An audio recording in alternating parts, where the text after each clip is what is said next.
অনেকে আমাকে অনেকবার জিজ্ঞেস করেছেন যে কানাই, রুক্মিণী হলো তোমার অর্ধাঙ্গিনী, তাহলে কেন ওর এই যাত্রা এত কঠিন হলো? কেন তোমার এই অগাধ অখণ্ড ভালোবাসা পাওয়ার জন্য ওকে এত কঠিন পরীক্ষার সম্মুখীন হতে হলো? আসুন আমি আপনাকে একটা কথা বোঝাই। অগাধ অখণ্ড ভালোবাসার এই পথ তা তো কঠিনই হবে। এবার এরকমই এক যাত্রা করতে হয়েছে রুক্মিণীকে, পরিশুদ্ধ ভালোবাসা বুঝতে পারার যাত্রা। এমন ভালোবাসা যা কিনা ক্রোধ, ভয়, মোহ, অধিকার, অহংকার, হিংসা এই সমস্ত বিকারের ঊর্ধ্বে। এবার এই যাত্রায় ওকে সাহায্য করবে রাধা। আর শুধু তাই নয়, আমি আপনাকে বলি, সংসারের প্রত্যেক নারী এই যাত্রা করে থাকেন। এবার যে নারী এই যাত্রার শেষ পর্যন্ত পৌঁছতে পারেন, তিনি এক উচ্চ স্তরে পৌঁছে যেতে পারেন, যেখানে তাকে বলা হয় অর্ধাঙ্গিনী। রাধা রাধা। সমস্যা। এবারে বলুন, সমস্যা কার জীবনে নেই? প্রত্যেকের জীবনে সমস্যা থাকেই। হ্যাঁ ঠিক আছে, জীবন আছে যখন, তখন সময়ের সাথে সমস্যাও আসবে। কিন্তু প্রত্যেক সমস্যাই কি সময়ই নিয়ে আসে? না, আপনি সমস্ত সমস্যার দায় সময়কে দিতে পারেন না। বেশিরভাগ সমস্যা তো এমন হয়ে থাকে যাদের আমরা নিজেরাই ডেকে আনি। হে সমস্যা, এসো, আমি তোমার জন্য অপেক্ষা করছি। কিভাবে? এবার এটা নির্ভর করছে আপনার হ্যাঁ বা না এর ওপরে। বেশিরভাগ সমস্যাই এই জন্য আসে যেহেতু আমরা বারবার হ্যাঁ বলতে থাকি, আর বেশিরভাগ সমস্যা এই জন্যই আসে যেহেতু আমরা সঠিক সময় না বলতে পারি না। সেই জন্য না ভেবেচিন্তে কোনো কথা বা কোনো প্রস্তাবের সমর্থন করলে তা আপনাকে খুব বড় বিপদে ফেলে দিতে পারে। সেইখানেই কখনো না না বলতে পারা তা আপনাকে তার থেকেও বড় বিপদে ফেলে দিতে পারে। তাই মনে রাখবেন এই অত্যন্ত জরুরি শিক্ষা, সব সময় খুব ভেবে চিন্তেই হ্যাঁ বলবেন আর দৃঢ়তার সাথে না বলবেন। আর বিশ্বাস করুন, আপনার জীবন অত্যন্ত সুখময় হয়ে যাবে। তাহলে আসুন আমার সাথে ভালোবেসে বলুন, রাধা রাধা। বিবাহ। একজন নারীর জীবনে বিবাহের গুরুত্ব কতটা? আসুন আমরা কথা বলি রুক্মিণীকে নিয়ে। একজন নারী যিনি পবিত্র মানসিকতা নিয়ে কাউকে ভালোবেসেছেন, তাকে বিয়ে করতে চেয়েছেন। এবার বিয়ে মানে কাউকে পাওয়া, মানে কারোর হাত ধরে আগামী সমস্ত জীবন তার সাথে কাটিয়ে দেওয়া। এবার আমার হাত ধরে রুক্মিণী বিয়ের সুখ তো নিশ্চয়ই পেয়েছে, কিন্তু ওর এই প্রেমের যাত্রা এর অন্ত হলো না, বরং তা শুরু হলো। এবার রুক্মিণীর জীবনে সেই অধ্যায় শুরু হয়ে গেছে যেখানে ওকে সেই মানুষকে বুঝতে হবে যার হাত ধরে সমস্ত জীবন অতিবাহিত করার সিদ্ধান্ত নিয়েছে সে। এবার এরকম একটা সময় প্রত্যেকের জীবনে এসে থাকে। প্রত্যেকের মানে আপনারও। আপনার জীবনেও এমন এক সময় আসবে, তার জন্য তৈরি থাকুন। নিজের মনে যা যা বিকার আছে তা কোথাও ত্যাগ করে আসুন, আর পরিশুদ্ধ ভালোবাসা দিয়ে, পবিত্র মন দিয়ে নিজের জীবন সাথীকে বোঝার চেষ্টা করুন, কোনো আশা না রেখে। যদি এরকম করতে পারেন তবেই কঠিন পরীক্ষায় উত্তীর্ণ হবেন, নয়তো নয়। রাধা রাধা। সাফল্য। সাফল্য এই পৃথিবীতে কে না পেতে চান? প্রত্যেক মানুষ চান যেন সাফল্য নিজে এসে তার কাছে ধরা দেয়। এবার সাফল্য তাদের কাছে এসে ধরা দেয় যারা নিজের পা ধরাতলে রেখে চলেন, যারা স্বপ্নের জগতে বিচরণ না করে বাস্তবের মাটিতে পা রেখে চলেন, এবং তাও দৃঢ়তার সাথে। সাফল্য তারা পান না যারা বাড়িতে বসে বসে শুধু স্বপ্ন দেখেন। সাফল্য নিজে থেকে তাদের কাছেই আসে যারা নিরন্তর চেষ্টা করেন, যারা পরিশ্রম করেন আর নিজের এই জীবনকে অন্যের কাছে সফল করে দেখান। তাহলে সিদ্ধান্ত হলো আপনার। সফল সবাই হতে চান, স্বপ্ন সবাই সার্থক করতে চান। স্বপ্ন তখনই সার্থক হয় যখন পরিশ্রম করবেন, আর সাফল্য তখনই আপনার সাথে থাকবে যতক্ষণ আপনি বিনম্র থাকবেন। তাহলে আসুন আমার সাথে ভালোবেসে বলুন, রাধা রাধা। এই পুষ্প দেখতে পাচ্ছেন আপনি? কি সুন্দর এই পুষ্প। সবাই চায় এরকম কোনো এক পুষ্প সে নিজের করে নেবে, নিজের কাছে রাখবে। এবার ভাবুন, এই পুষ্প যে সম্মান পায় তা কিসের জন্য পায়? শুধু কি তাকে সুন্দর দেখতে বলে? আসুন আপনাকে একটা কথা বোঝাই। এই ফুল যখন গাছে থাকে তখন এই রূপ আমাদের আকর্ষণ করে। এই ফুল দিয়ে যদি আপনি মালা বানান, কোনো মূর্তিতে দেন, তাহলে তা সম্মানের নিদর্শন হয়। এবার এই ফুলই যদি আপনি বিছানাতে ছড়িয়ে দেন, তাহলে সেই দৃশ্য দেখে সেই সুবাসে আপনার মন পুলকিত হয়ে ওঠে। কিন্তু ভাবুন, এই পুষ্পই যদি আপনি চিতায় সাজান, তাহলে এই পুষ্পকে আর কেউ সম্মান করে না। একই রকম কথা, সেই একই পুষ্প এক পরিস্থিতিতে সম্মান পাচ্ছে, এক পরিস্থিতিতে নয়। কেন? কারণ এতেই লুকিয়ে রয়েছে একটা গুরুত্বপূর্ণ শিক্ষা। এর সারমর্ম হলো এটাই যে এই সম্মান ব্যক্তি বা বস্তুকে করা হয় না, সম্মান করা হয় সময় এবং পরিস্থিতিকে। এবার এই যে সময়, তা কখনোই আমাদের বশে থাকে না। আমাদের বশে থাকে পরিস্থিতি। আমাদের পরিস্থিতি কেমন হবে তার সিদ্ধান্ত স্বয়ং আমরাই নিই, আর যেরকম আমাদের পরিস্থিতি হবে সেরকমই আমাদের সম্মান করা হবে। তাহলে আসুন আমার সাথে ভালোবেসে বলুন, রাধা রাধা। আপনি কখনো কোনো ঝর্ণার ধারে বসে থাকুন আর সেই ধ্বনি শুনতে থাকুন। আহা হা হা, সেই ধ্বনি মনকে শান্ত করে দেয়, আমাদের মধ্যে এক আনন্দের সঞ্চার করে।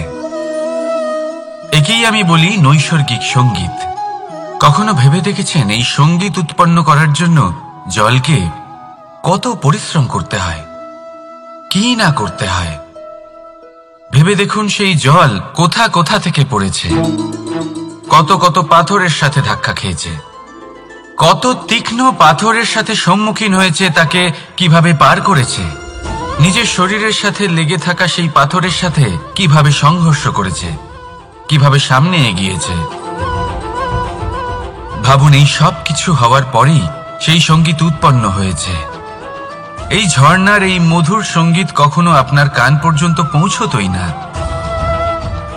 যদি সেই জলের বিরোধিতা করার জন্য সেই পাথর না থাকতো। এর সারমর্ম কি হতে পারে? সারমর্ম হলো একটাই, এই সব বাধার সম্মুখীন হন, এদের থেকে দূরে পালাবেন না। কারণ এই বাধা হলো নৈসর্গিক, সবার জীবনে এই বাধা রয়েছে, তার সম্মুখীন হন, জীবনের সামনে এগোন। আর আপনিও নিজের ভেতর থেকে সৃষ্টি করুন এই নৈসর্গিক সঙ্গীত, আর এই সংসারে ছড়িয়ে দিন শান্তি আর প্রসন্নতা। রাধা রাধা। সংসারে নিয়তি অনেক কিছু নির্ধারণ করে, যেমন প্রত্যেকটি জিনিসের সীমারেখা। শরীরের মধ্যে থাকা জল, তার মাত্রাও এই নিয়তি নির্ধারিত করে রেখেছে। কি করে?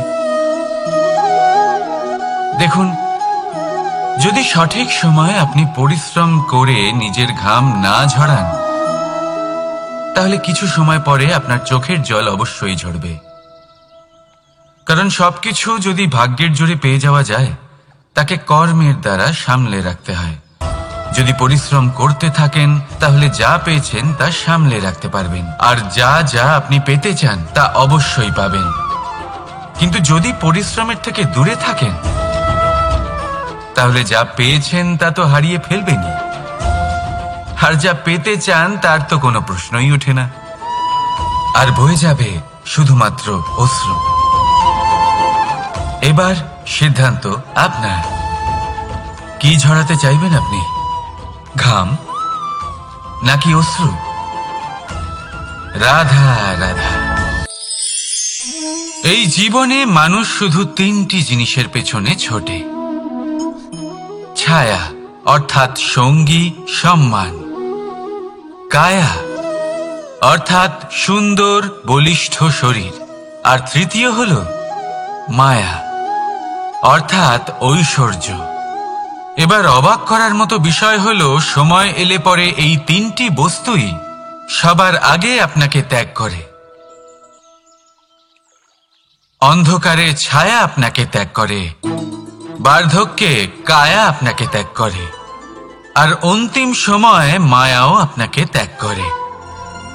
এগুলো কিছুই কাজে আসে না যার পেছনে আপনি সারা জীবন দৌড়েই যাচ্ছিলেন। যদি কিছু কাজে লাগে তা হলো আপনার প্রেমপূর্ণ ব্যবহার যা আপনি সংসারকে দিয়েছেন। এ হলো সেই প্রেম যা অন্ধকারে প্রদীপ হয়ে আপনাকে আলো দেবে। এ হলো সেই প্রেম যা বার্ধক্যে হাত রূপে আপনাকে শক্তি দেবে, সহায়তা করবে। আর যখন আপনার কাছে অর্থ থাকবে না, তখন এই প্রেমই আপনাকে সামর্থ্য যোগাবে। জীবনে যদি কিছু উপার্জন করতে চান, তাহলে শুধু প্রেম উপার্জন করুন। যদি আপনিও আমার মতো দূরের কথা ভাবতে চান, তাহলে শুধুমাত্র প্রেম উপার্জন করুন। আর এখন এই প্রেম ভাব নিয়েই বলুন, রাধা রাধা। কখনো প্রদীপ জ্বালাতে গিয়ে আপনার হাত পুড়ে গেছে? একবার মনে করে দেখুন সেই অনুভূতি। এক্ষুনি মনের মধ্যে যন্ত্রণার এক অনুভূতি বয়ে যাবে। কখনো হাঁটতে হাঁটতে পায়ে কাঁটা ফুটে গেছে? মনে করুন, এক্ষুনি মনের মধ্যে যন্ত্রণার এক অনুভূতি বয়ে যাবে। এরকম কেন হয়ে থাকে? কষ্ট তো শুধু তখন হয়েছিল, কিন্তু যদি আজ মনে করেন তাহলে সেই যন্ত্রণা আপনার মনে মাথায় থেকেই যায়। এরকম কেন হয়ে থাকে যে জীবনে যখনই আমরা যন্ত্রণার অনুভব করি, তারপর আমরা সেই যন্ত্রণা নিজের সাথে বহন করে নিয়ে চলি? কারণ হলো একটাই, চিন্তা। কোনো যন্ত্রণাই এতটা কষ্ট আমাদের দেয় না যতটা কষ্ট এই চিন্তা দেয়। তাহলে এই চিন্তা ত্যাগ করুন আর ভাবুন যে কিভাবে নিজেকে সব সময় আনন্দে রাখা যায়। আর অতীতকাল এবং ভবিষ্যতের চিন্তা ছেড়ে দিন, এই বিষয়ে ভাবাই ছেড়ে দিন। শুধুমাত্র এটা ভেবে নিন যে আজ আমায় নিজেকে আনন্দে রাখতে হবে, যে করেই হোক। এটা করা শুরু করে দিন। তারপর আপনি দেখবেন আপনার কাল, পরশু, পরের সপ্তাহ, সমস্ত মাস, সমস্ত বছর, পরের বছর, সম্পূর্ণ জীবন আপনি শুধুমাত্র প্রসন্নতাই পাবেন। এবার আসুন এই প্রসন্নতার সাথেই বলুন, রাধা রাধা। কখনো ভেবে দেখেছেন আমরা জিহ্বার সাথে সাথে কান কেন পেয়েছি? এবার আপনি বলবেন, এ তো সহজ কথা, যাতে আমরা কথা বলার সাথে সাথে শুনতেও শিখি। এবারের আরো একটা গুরুত্ব আছে। আগে আমাকে বলুন, নিজের প্রশংসা শুনতে কার না ভালো লাগে? সবারই ভালো লাগে। এটাই হলো মূল কথা। যদি এই কান দিয়ে আপনি নিজের প্রশংসা শুনতে চান, তাহলে সর্বপ্রথম এই জিহ্বা দিয়ে অন্যের প্রশংসা করতে শিখুন। এবার প্রশংসার বিষয়ে একটা অত্যন্ত গুরুত্বপূর্ণ কথা আপনাদের বলি। কখনো যদি কারোর প্রশংসা আপনি করেন, তাহলে সবার আগে সেই ব্যক্তির উৎসাহ বেড়ে যায়। আর তারপর নিজে যদি ভেবে দেখেন, তাহলে নিজের মনেও সন্তুষ্টি আর প্রশান্তি চলে আসে। আর একবার যদি এই মন প্রশান্তিতে ভরে যায়, তারপরে কেউ প্রশংসা করুক বা না করুক, কিচ্ছু যায় আসে না। সেই জন্য সবসময় অন্যের সম্মান করবেন, স্নেহ করবেন, প্রশংসা করবেন, সুখ ভাগ করে নেবেন। যার মধ্যে যেটা ভালো আছে তা বলুন, তাকে মনে করান তিনিও ভালো, তার উৎসাহ বাড়িয়ে তুলুন। তিনি জীবনে সামনে এগোবেন, আর এই ব্রহ্মাণ্ড আপনাকে কখনো পিছিয়ে থাকতে দেবে না। রাধা রাধা। সত্য এবং অসত্য দুটোর মধ্যে পার্থক্য কি আছে? পার্থক্য হলো অ অক্ষরটার। এবার অ দিয়ে হতে পারে আরম্ভ, অ দিয়ে হতে পারে অন্ত। সত্য হলো সেটা যেখানে সমস্ত পথের আরম্ভ হয়, অসত্য সেটা যেখানে সমস্ত পথের শেষ হয়। এবার এরা চলতে হয়তো পারে না, কিন্তু তাও ছাপ রেখেই যায়। সত্য সেই ছাপ রেখে যায় যা একটা উজ্জ্বল উৎকৃষ্ট উদাহরণ হতে পারে, আর অসত্য সেই উদাহরণ তৈরি করে যা একটা কলঙ্কিত ইতিহাস তৈরি করে। এখন আপনি আগামী সময়ের জন্য কেমন ছাপ রেখে যাবেন, এই সিদ্ধান্ত পুরোপুরি আপনার। রাধা রাধা। চলুন একটা প্রশ্ন করি। কোনো মানুষকে জিজ্ঞাসা করবেন যে সে মূর্খ, অলস, বিবেকহীন, অসফল এইসব বিশেষণ দিয়ে নিজেকে পরিচিত করতে চাইবে? না। কাউকে জিজ্ঞাসা করুন আপনি কি মূর্খ? না। আপনি কি অসফল হয়েছেন? না। আপনি কি বিবেকহীন? না। এবার বলুন আপনি জীবনে মূর্খ ও বিবেকহীন হবার জন্য কোনো ভালো পরিকল্পনা বানিয়েছেন? উত্তর পাবেন না। কারণ কোনো পরিকল্পনা বানানো হয় না যাতে আপনি মূর্খ বা অসফল হন। মানুষ মূর্খ বা অসফল তখন হন যখন কোনো পরিকল্পনাই থাকে না। দেখুন, একটাই ছোট জীবন, তাকে স্থির করুন যাতে অনেক বেশি সংখ্যক মানুষকে আপনি জুড়ে রাখতে পারেন, অনেক বেশি শান্তি পেতে পারেন, অধিকতর সাফল্য লাভ করতে পারেন, বেশিরভাগ মানুষের পথপ্রদর্শক হয়ে তাদের মঙ্গল করতে পারেন। অসফল হয়ে বাড়িতে বসে থাকার চেয়ে ভালো হলো যে আপনি একটা পরিকল্পনা করে অসফল হন, কারণ তখন আপনার কাছে আরো একটা বিকল্প থাকবে, একটা নতুন পরিকল্পনা বানানোর, তাকে সার্থক করার। কারণ এমন কোনো পরিকল্পনা তো অবশ্যই থাকবে যা আপনাকে আপনার লক্ষ্যে পৌঁছে দেবে, তাই তো? রাধা রাধা। সূর্য কারোর জন্য হলেন শক্তিদাতা ঈশ্বর, আবার কোনো প্যাঁচার জন্য হলো চোখ বন্ধ করে দেওয়ার মতো তীব্র আলো। নদী কারোর জন্য হলো তৃষ্ণা মেটানোর স্রোত, আবার কারোর জন্য বন্যারূপী বিনাশকারী আশঙ্কা। সাগর কারোর জন্য হলো নোনা জলের ভাণ্ডার, আবার কারোর জন্য অগন্তি প্রাণী জগতের সম্ভার। প্রশ্ন হলো প্রত্যেক ব্যক্তির জন্য প্রত্যেক অনুভূতি বা বস্তুর সারমর্ম আলাদা কেন হয়ে থাকে? যা কারোর জন্য হলো বিষ তা অন্য কারোর জন্য অমৃত কেন? যা কারোর জন্য অমৃত তা অন্যের জন্য বিষ কেন? উত্তর বড়ই সোজা। আমরা বস্তু বা অনুভূতিগুলিকে সেভাবে দেখি না যেরকম তা হয়ে থাকে। আমরা বস্তু বা অনুভূতিকে সেভাবে দেখি যেরকম আমরা হয়ে থাকি। এবার এর উপায় কি হতে পারে? নিজেকে পরিশুদ্ধ করুন, সব কিছুই শুদ্ধ হবে। রাধা রাধা। প্রেম, ঘৃণা, এই দুই হলো একই শব্দ। কিভাবে? দেখুন না, দুটোতেই 2.5 অক্ষর রয়েছে। দুটোই হলো সেই অনুভূতি যা আমাদের মনের সাথে জড়িত, আর এই দুই অনুভূতির সাথেই জড়িত মানুষ আমাদের জন্য গুরুত্বপূর্ণ। পার্থক্য শুধু এটাই যে প্রেম পায় সম্মান আর ঘৃণাকে করা হয় অবজ্ঞা। এরকম কেন? কারণ প্রেম হলো সেই অনুভূতি যেখানে মানুষ সব কিছু দিয়ে দিতে চায়, সব কিছু লুটিয়ে দিতে চায়। সেখানে ঘৃণা হলো এমন অনুভূতি যেখানে মানুষ সবকিছু কেড়ে নিতে চায়, সবকিছু জিতে নিতে চায়। তাও প্রেমের অনুভূতি কখনো আপনাকে হারতে দেয় না, আর ঘৃণার অনুভূতি কখনো আপনাকে জিততে দেয় না। এবার কি করবেন আপনি? একটাই জীবন, ঘৃণার সাথে বাঁচবেন নাকি প্রেমের সাথে? আমি তো প্রেমকেই চয়ন করব। রাধা রাধা।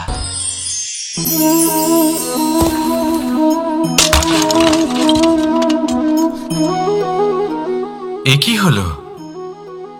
আমি আঘাত পেতেই এটা হাত থেকে পড়ে গেল কেন? ভেঙে গেল কেন?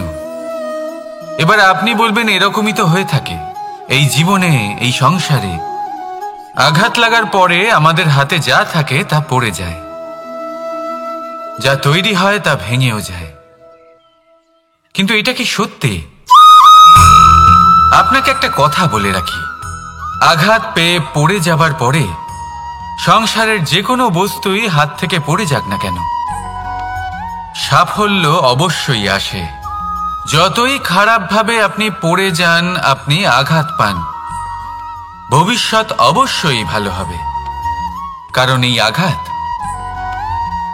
অসফলতা, এই অসুবিধা, এগুলো আমাদের এমনভাবে পরিশুদ্ধ করে যেমন আগুন সোনাকে করে থাকে।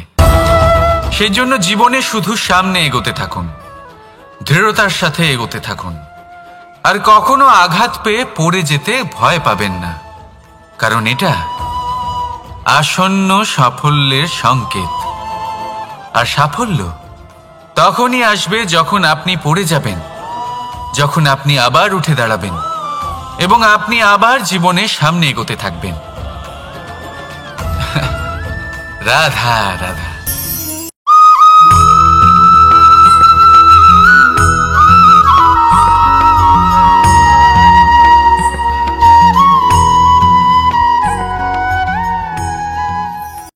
এই জীবন কিভাবে বদলানো সম্ভব?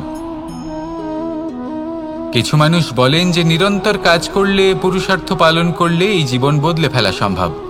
আজ আমি আপনাকে বোঝাবো যে এক মুহূর্ত, সময় আর সিদ্ধান্ত কতটা গুরুত্বপূর্ণ হয়। এক মুহূর্তই যথেষ্ট। একটা মুহূর্ত এত শক্তিশালী হতে পারে যে তা আপনার সমগ্র জীবন পাল্টে দিতে পারে। এমন এক সময় ছিল শ্রীরামের কাছে, যখন ওনাকে সিদ্ধান্ত নিতে হয় যে উনি নিজের পিতার আদেশ পালন করতে বনবাসে যাবেন নাকি যাবেন না। উনি সেই আদেশ পালন করেছিলেন, তারপর সময় অনুসারে উপযুক্ত সিদ্ধান্ত নিলেন। আর আজ সকলের মনে বসবাস করেন শ্রীরাম। নির্বাচন সবসময় আপনার হাতে, শুধু আপনাকে সময়কে বুঝতে হবে, সেই মুহূর্তকে বুঝতে হবে আর উচিত সিদ্ধান্ত নিতে হবে, ব্যাস।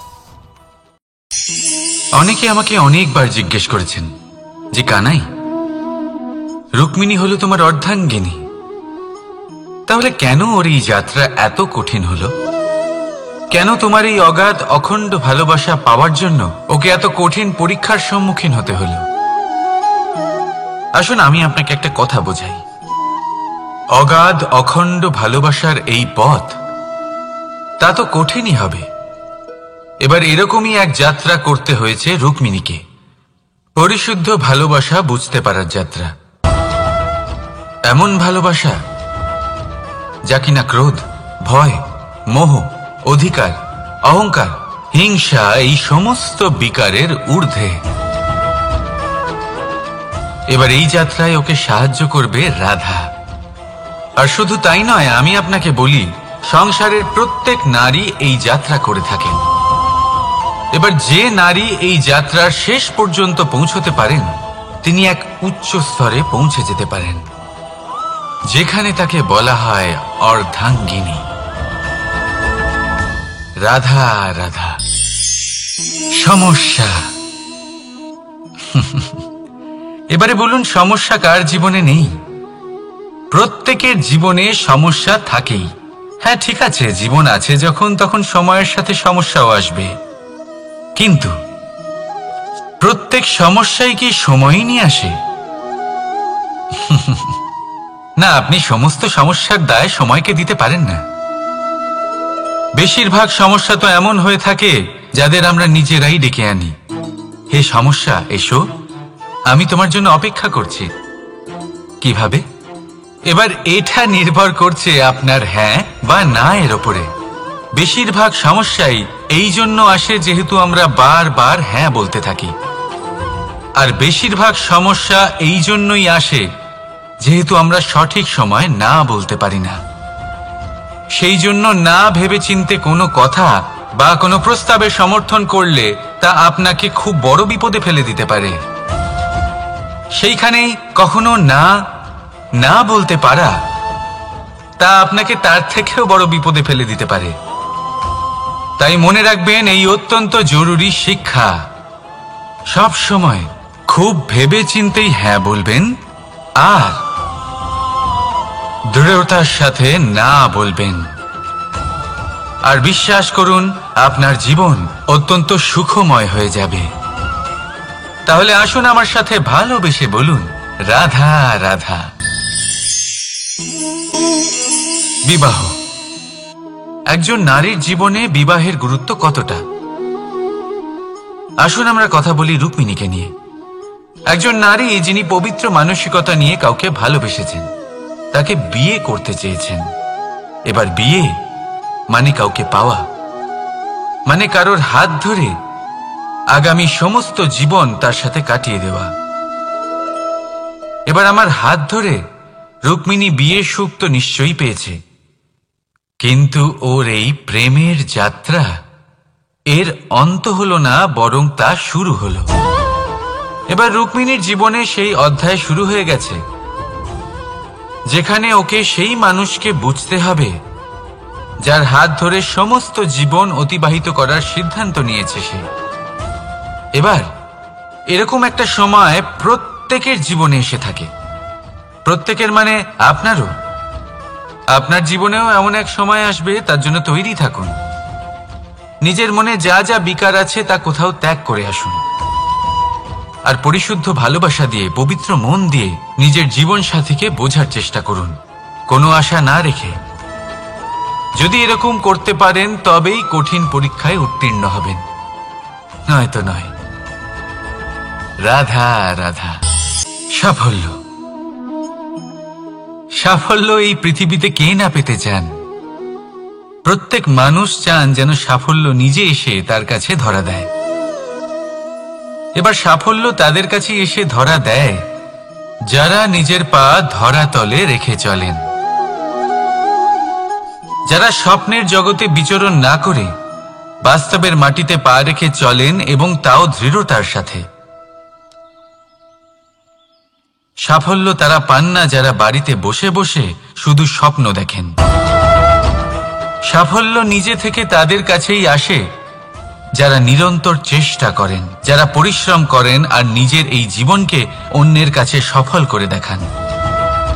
তাহলে সিদ্ধান্ত হলো আপনার। সফল সবাই হতে চান, স্বপ্ন সবাই সার্থক করতে চান। স্বপ্ন তখনই সার্থক হয় যখন পরিশ্রম করবেন, আর সাফল্য তখনই আপনার সাথে থাকবে যতক্ষণ আপনি বিনম্র থাকবেন। তাহলে আসুন আমার সাথে ভালোবেসে বলুন, রাধা রাধা। এই পুষ্প দেখতে পাচ্ছেন আপনি? কি সুন্দর এই পুষ্প। সবাই চায় এরকম কোনো এক পুষ্প সে নিজের করে নেবে, নিজের কাছে রাখবে। এবার ভাবুন, এই পুষ্প যে সম্মান পায় তা কিসের জন্য পায়? শুধু কি তাকে সুন্দর দেখতে বলে? আসুন আপনাকে একটা কথা বোঝাই। এই ফুল যখন গাছে থাকে তখন এই রূপ আমাদের আকর্ষণ করে। এই ফুল দিয়ে যদি আপনি মালা বানান, কোনো মূর্তিতে দেন, তাহলে তা সম্মানের নিদর্শন হয়। এবার এই ফুলই যদি আপনি বিছানাতে ছড়িয়ে দেন, তাহলে সেই দৃশ্য দেখে সেই সুবাসে আপনার মন পুলকিত হয়ে ওঠে। কিন্তু ভাবুন, এই পুষ্পই যদি আপনি চিতায় সাজান, তাহলে এই পুষ্পকে আর কেউ সম্মান করে না। একই রকম কথা, সেই একই পুষ্প এক পরিস্থিতিতে সম্মান পাচ্ছে, এক পরিস্থিতিতে নয়। কেন? কারণ এতেই লুকিয়ে রয়েছে একটা গুরুত্বপূর্ণ শিক্ষা। এর সারমর্ম হলো এটাই যে এই সম্মান ব্যক্তি বা বস্তুকে করা হয় না, সম্মান করা হয় সময় এবং পরিস্থিতিকে। এবার এই যে সময়, তা কখনোই আমাদের বশে থাকে না। আমাদের বশে থাকে পরিস্থিতি। আমাদের পরিস্থিতি কেমন হবে তার সিদ্ধান্ত স্বয়ং আমরাই নিই, আর যেরকম আমাদের পরিস্থিতি হবে সেরকমই আমাদের সম্মান করা হবে। তাহলে আসুন আমার সাথে ভালোবেসে বলুন, রাধা রাধা। আপনি কখনো কোনো ঝর্ণার ধারে বসে থাকুন আর সেই ধ্বনি শুনতে থাকুন। আহা হা হা, সেই ধ্বনি মনকে শান্ত করে দেয়, আমাদের মধ্যে এক আনন্দের সঞ্চার করে। একেই আমি বলি নৈসর্গিক সঙ্গীত। কখনো ভেবে দেখেছেন এই সঙ্গীত উৎপন্ন করার জন্য জলকে কত পরিশ্রম করতে হয়, কি না করতে হয়? ভেবে দেখুন সেই জল কোথা কোথা থেকে পড়েছে। কত কত পাথরের সাথে ধাক্কা খেয়েছে, কত তীক্ষ্ণ পাথরের সাথে সম্মুখীন হয়েছে, তাকে কিভাবে পার করেছে, নিজের শরীরের সাথে লেগে থাকা সেই পাথরের সাথে কিভাবে সংঘর্ষ করেছে, কিভাবে সামনে এগিয়েছে। ভাবুন, এই সব কিছু হওয়ার পরেই সেই সঙ্গীত উৎপন্ন হয়েছে। এই ঝর্ণার এই মধুর সঙ্গীত কখনো আপনার কান পর্যন্ত পৌঁছতই না যদি সেই জলের বিরোধিতা করার জন্য সেই পাথর না থাকত। এর সারমর্ম কি হতে পারে? সারমর্ম হলো একটাই, এই সব বাধার সম্মুখীন হন, এদের থেকে দূরে পালাবেন না, কারণ এই বাধা হলো নৈসর্গিক। সবার জীবনে এই বাধা রয়েছে, তার সম্মুখীন হন, জীবনের সামনে এগোন। আর আপনিও নিজের ভেতর থেকে সৃষ্টি করুন এই নৈসর্গিক সঙ্গীত, আর এই সংসারে ছড়িয়ে দিন শান্তি আর প্রসন্নতা। রাধা রাধা। সংসারে নিয়তি অনেক কিছু নির্ধারণ করে, যেমন প্রত্যেকটি জিনিসের সীমারেখা। শরীরের মধ্যে থাকা জল, তার মাত্রাও এই নিয়তি নির্ধারিত করে রেখেছে। কি করে? দেখুন, যদি সঠিক সময়ে আপনি পরিশ্রম করে নিজের ঘাম না ঝরান, তাহলে কিছু সময় পরে আপনার চোখের জল অবশ্যই ঝরবে। কারণ সবকিছু যদি ভাগ্যের জোরে পেয়ে যাওয়া যায়, তাকে কর্মের দ্বারা সামলে রাখতে হয়। যদি পরিশ্রম করতে থাকেন, তাহলে যা পেয়েছেন তা সামলে রাখতে পারবেন, আর যা যা আপনি পেতে চান তা অবশ্যই পাবেন। কিন্তু যদি পরিশ্রমের থেকে দূরে থাকেন, তাহলে যা পেয়েছেন তা তো হারিয়ে ফেলবেনই, আর যা পেতে চান তার তো কোনো প্রশ্নই ওঠে না, আর বয়ে যাবে শুধুমাত্র অশ্রু। এবার সিদ্ধান্ত আপনার। কি ঝরাতে চাইবেন আপনি? ঘাম নাকি অশ্রু? রাধা রাধা। এই জীবনে মানুষ শুধু তিনটি জিনিসের পেছনে ছোটে: ছায়া অর্থাৎ সঙ্গী সম্মান, কায়া অর্থাৎ সুন্দর বলিষ্ঠ শরীর, আর তৃতীয় হল মায়া অর্থাৎ ঐশ্বর্য। এবার অবাক করার মতো বিষয় হলো, সময় এলে পরে এই তিনটি বস্তুই সবার আগে আপনাকে ত্যাগ করে। অন্ধকারে ছায়া আপনাকে ত্যাগ করে, বার্ধক্যে কায়া আপনাকে ত্যাগ করে, আর অন্তিম সময়ে মায়াও আপনাকে ত্যাগ করে। এগুলো কিছুই কাজে আসে না যার পেছনে আপনি সারা জীবন দৌড়েই যাচ্ছিলেন। যদি কিছু কাজে লাগে, তা হলো আপনার প্রেমপূর্ণ ব্যবহার যা আপনি সংসারকে দিয়েছেন। এ হলো সেই প্রেম যা অন্ধকারে প্রদীপ হয়ে আপনাকে আলো দেবে। এ হলো সেই প্রেম যা বার্ধক্যে হাত রূপে আপনাকে শক্তি দেবে, সহায়তা করবে। আর যখন আপনার কাছে অর্থ থাকবে না, তখন এই প্রেমই আপনাকে সামর্থ্য যোগাবে। জীবনে যদি কিছু উপার্জন করতে চান, তাহলে শুধু প্রেম উপার্জন করুন। যদি আপনিও আমার মতো দূরের কথা ভাবতে চান, তাহলে শুধুমাত্র প্রেম উপার্জন করুন। আর এখন এই প্রেম ভাব নিয়েই বলুন, রাধা রাধা। কখনো প্রদীপ জ্বালাতে গিয়ে আপনার হাত পুড়ে গেছে? একবার মনে করে দেখুন সেই অনুভূতি। এক্ষুনি মনের মধ্যে যন্ত্রণার এক অনুভূতি বয়ে যাবে। কখনো হাঁটতে হাঁটতে পায়ে কাঁটা ফুটে গেছে? মনে করুন, এক্ষুনি মনের মধ্যে যন্ত্রণার এক অনুভূতি বয়ে যাবে। এরকম কেন হয়ে থাকে? কষ্ট তো শুধু তখন হয়েছিল, কিন্তু যদি আজ মনে করেন, তাহলে সেই যন্ত্রণা আপনার মনে মাথায় থেকেই যায়। এরকম কেন হয়ে থাকে যে জীবনে যখনই আমরা যন্ত্রণার অনুভব করি, তারপর আমরা সেই যন্ত্রণা নিজের সাথে বহন করে নিয়ে চলি? কারণ হলো একটাই, চিন্তা। কোনো যন্ত্রণাই এতটা কষ্ট আমাদের দেয় না যতটা কষ্ট এই চিন্তা দেয়। তাহলে এই চিন্তা ত্যাগ করুন, আর ভাবুন যে কিভাবে নিজেকে সবসময় আনন্দে রাখা যায়। আর অতীতকাল এবং ভবিষ্যতের চিন্তা ছেড়ে দিন, এই বিষয়ে ভাবাই ছেড়ে দিন। শুধুমাত্র এটা ভেবে নিন যে আজ আমায় নিজেকে আনন্দে রাখতে হবে, যে করেই হোক। এটা করা শুরু করে দিন। তারপর আপনি দেখবেন আপনার কাল, পরশু, পরের সপ্তাহ, সমস্ত মাস, সমস্ত বছর, পরের বছর, সম্পূর্ণ জীবন আপনি শুধুমাত্র প্রসন্নতাই পাবেন। এবার আসুন এই প্রসন্নতার সাথেই বলুন, রাধা রাধা। কখনো ভেবে দেখেছেন আমরা জিহ্বার সাথে সাথে কান কেন পেয়েছি?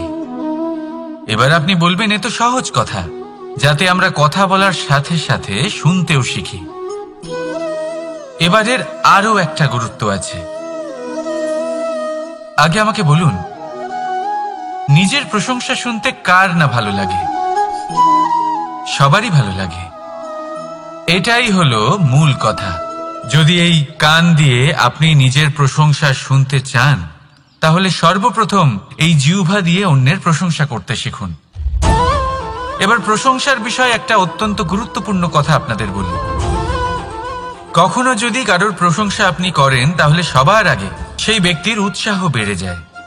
আর তারপর নিজে যদি ভেবে দেখেন, তাহলে নিজের মনেও সন্তুষ্টি আর প্রশান্তি চলে আসে। আর একবার যদি এই মন প্রশান্তিতে ভরে যায়, তারপরে কেউ প্রশংসা করুক বা না করুক, কিচ্ছু যায় আসে না। সেই জন্য সবসময় অন্যের সম্মান করবেন, স্নেহ করবেন, প্রশংসা করবেন, সুখ ভাগ করে নেবেন। যার মধ্যে যেটা ভালো আছে তা বলুন, তাকে মনে করান তিনিও ভালো, তার উৎসাহ বাড়িয়ে তুলুন। তিনি জীবনে সামনে এগোবেন, আর এই ব্রহ্মাণ্ড আপনাকে কখনো পিছিয়ে থাকতে দেবে না। রাধা রাধা। সত্য এবং অসত্য দুটোর মধ্যে পার্থক্য কি আছে? পার্থক্য হলো অ অক্ষরটার। এবার অ দিয়ে হতে পারে আরম্ভ, অ দিয়ে হতে পারে অন্ত। সত্য হলো সেটা যেখানে সমস্ত পথের আরম্ভ হয়, অসত্য সেটা যেখানে সমস্ত পথের শেষ হয়।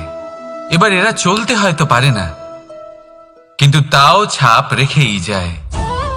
সত্য সেই ছাপ রেখে যায় যা একটা উজ্জ্বল উৎকৃষ্ট উদাহরণ হতে পারে, আর অসত্য সেই উদাহরণ তৈরি করে যা একটা কলঙ্কিত ইতিহাস তৈরি করে।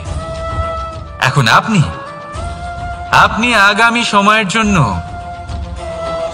কেমন ছাপ রেখে যাবেন, এই সিদ্ধান্ত পুরোপুরি আপনার।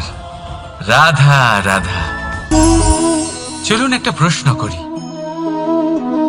কোন মানুষকে জিজ্ঞাসা করবেন যে সে মূর্খ, অলস, বিবেকহীন, অসফল, এইসব বিশেষণ দিয়ে নিজেকে পরিচিত করতে চাইবে? না। কাউকে জিজ্ঞাসা করুন, আপনি কি মূর্খ? না। আপনি কি অসফল হয়েছেন? না। আপনি কি বিবেকহীন? না। এবার বলুন, আপনি জীবনে মূর্খ ও বিবেকহীন হবার জন্য কোনো ভালো পরিকল্পনা বানিয়েছেন? উত্তর পাবেন না। কারণ কোনো পরিকল্পনা বানানো হয় না যাতে আপনি মূর্খ বা অসফল হন। মানুষ মূর্খ বা অসফল তখন হন যখন কোনো পরিকল্পনাই থাকে না। দেখুন, একটাই ছোট জীবন, তাকে স্থির করুন যাতে অনেক বেশি সংখ্যক মানুষকে আপনি জুড়ে রাখতে পারেন, অনেক বেশি শান্তি পেতে পারেন, অধিকতর সাফল্য লাভ করতে পারেন, বেশিরভাগ মানুষের পথপ্রদর্শক হয়ে তাদের মঙ্গল করতে পারেন। অসফল হয়ে বাড়িতে বসে থাকার চেয়ে ভালো হলো যে আপনি একটা পরিকল্পনা করে অসফল হন, কারণ তখন আপনার কাছে আরো একটা বিকল্প থাকবে, একটা নতুন পরিকল্পনা বানানোর, তাকে সার্থক করার।